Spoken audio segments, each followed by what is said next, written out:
What's up guys, and welcome back to the channel. In today's video we are lowering the Supra. If you guys saw in previous videos, I now have the ESR wheels all installed for the car. Everything looks super nice, it has a really good fitment to it. The bronze color of course is looking very clean. Now as always, whenever you install aftermarket wheels, it definitely helps out to lower the car a little bit because we do have some wheel gap going on. About 1.5 inches of wheel gap. Now I've already gone ahead and measured the height of the fender to the ground all around from front and rear, so we'll get a good idea of how much lower the car is going to be. Should lower it just about 1 inch all around, and it should be a pretty straightforward process installing the new rear springs and then the springs up front. I am definitely really excited to see the new stance for the Supra, so let's get right into it, lowering the Supra.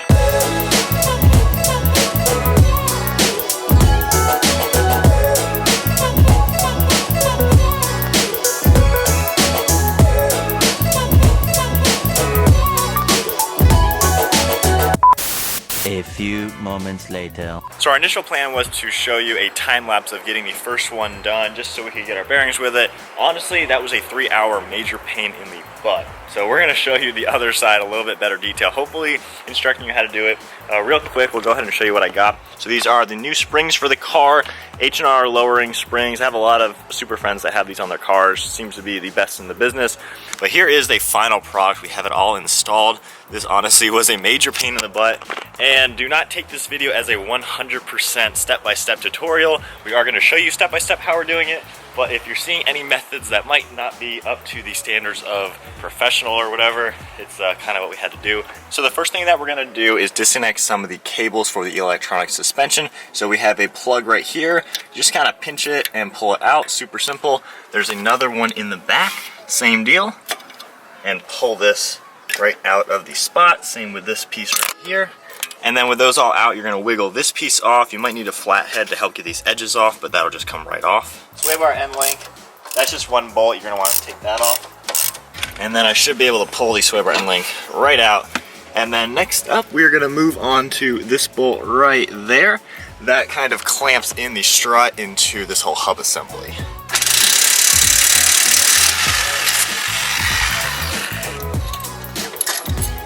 So with that whole bolt and assembly out, that kind of just comes off as a whole bracket, as you can see, sitting down here.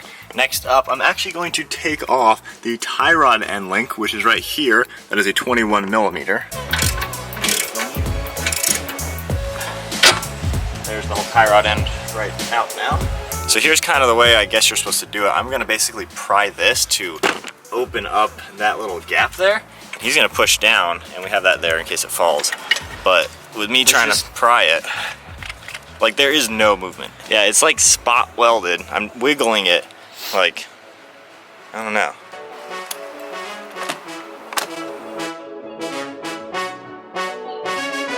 So I guess now we're gonna show you what we did. It is what it is, but yeah, here we go. So with the strut tower now loose, I'm gonna slowly lower this, and you can see the strut coming down out of the car now, but here's kind of the problem, because at this point, you know, it's like, what do we do? Because the strut isn't coming out of here at all, so now it's like we have this whole assembly.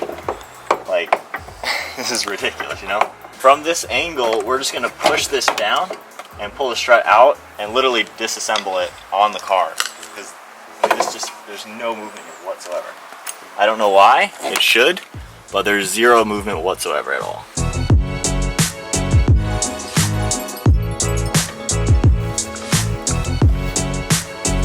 So yeah, that is the way we're doing this. You have to be careful because there's paint right there, but that's that. So now, thank you to my friend who lent me the spring compressor. Very easy to use. We're just gonna pop them in place. But this is literally how we're basically disassembling the spring. Again, sorry guys if anyone is cringing or whatever. So when you're taking this top bolt out of the strut, it's best to use a 6mm Allen wrench in there as well. That way you're not spinning the actual strut on the inside. So with that in place and holding the silver, I can actually do this. And with that bolt off, we can just disassemble this slightly. So we got the whole shock boot and bump stop all in one. And then slowly he's gonna just pull the spring right off of it. Nothing's crazy bent or anything. I know it kind of looks pretty messed up, but you know, that's the way we got it out. So with the spring compressor, be very careful now letting all the tension out, because again, this is the dangerous part. And there we have it. We'll just pop these pins back into place. This will just slide right into place. And then with the new bump, or with the original bump stop and everything, that'll go into place. So that is everything back together, very straightforward. I'll get a good look in here. You can see this portion right there. It needs to line up nice, and then on the back side there, I don't think you can see it actually with his hand there, but same story, just has to lock into place nicely.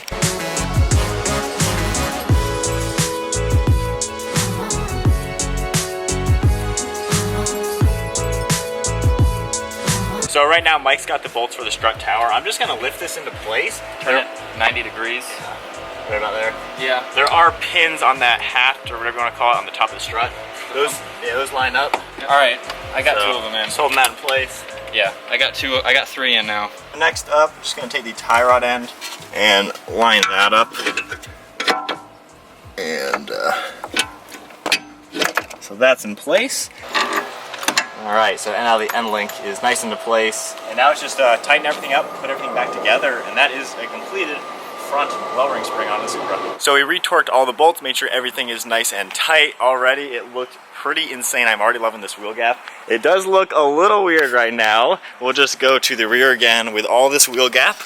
It just looks insane. I can literally fit my camera lens in there, but look at that, and look at the front already. That is like one finger basically in there. So the tire's all off. This kind of looks funny, and for you guys who love a slammed car, comment down below, is this next? So what do you think of that sort of fitment? Literally camera on the ground. So yeah, comment down below if you want to see that. Yeah, if you're static like that, that's not gonna work for me, at least with my driveway. But here's where we're currently sitting. Back is all up. Got the jack stands under the rear subframe.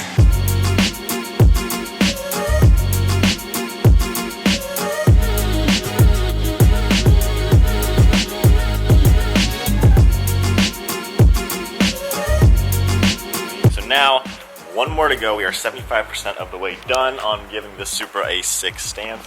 So first things first, we have a few things to take apart, nothing too crazy. We're gonna take the 3 bolts on the top of this shock off, and then this little plastic under tray as you saw comes off, just a few 10mm bolts. And then all we're gonna do is take this bolt out. Holy crap. Need to stand on it? Way tighter than the other side. Yeah.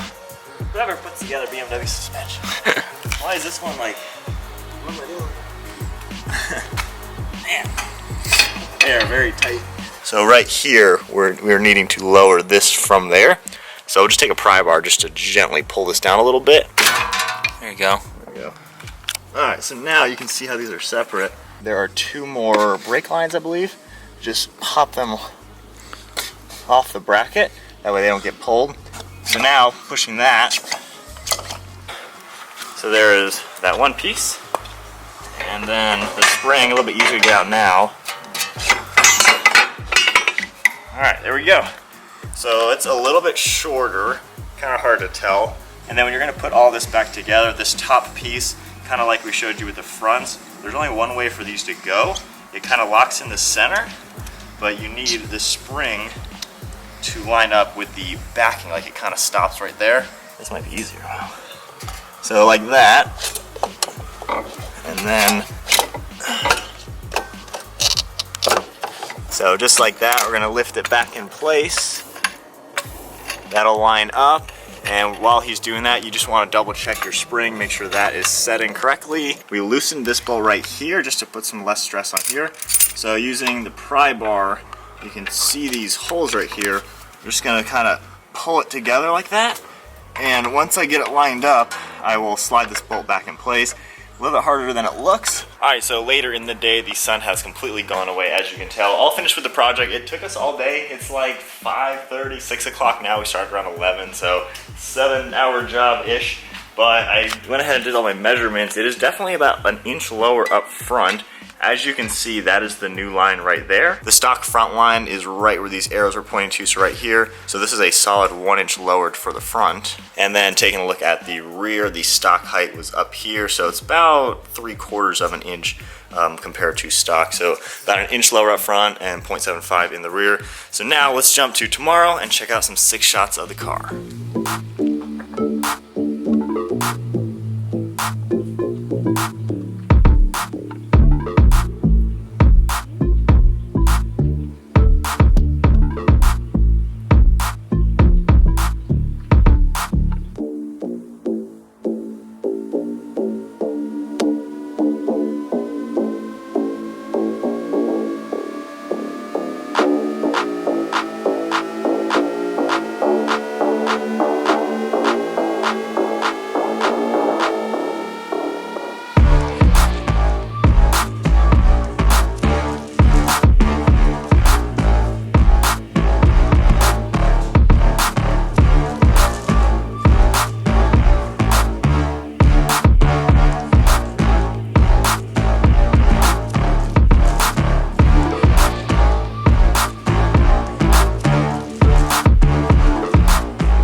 Alright guys, so that is about going to wrap it up for today's video. It is like 30 degrees out. It's actually a few days later after the installation of the new springs on the car. These ESR wheels look amazing. I am so in love with them, especially with this new wheel gap we got going on. About an inch wheel gap up front, and then in the rear it matches very nicely. And then the bronze coloring against the white color on the car definitely looks super nice. So now if we take a look at it in the sunlight, the car is kind of dirty, which is why I love my daily driven stickers. But you can definitely get a really good look at the new wheel gap. Very even front to back, and the springs ride really good. It rides a little bit stiffer than stock, so in the normal configuration, just driving the car in normal mode, everything is very comfortable still. And then when the car is in sport mode, it's even more aggressive. So I will make a review on how these springs ride on the car. But that completes the new stance for the car, sitting on a set of custom ESR wheels. Definitely check out ESR wheels. I was really pumped when I ended up finding these, the designs, the custom fitment, the custom colors, and I love how this is a very affordable way to get the Supra looking insane. So that is going to wrap up today's video. I cannot feel my hands, I cannot feel my face. It is super cold out. Hope you guys enjoyed all the cinematic shots of the Supra with the new stands. I'll see you guys next video.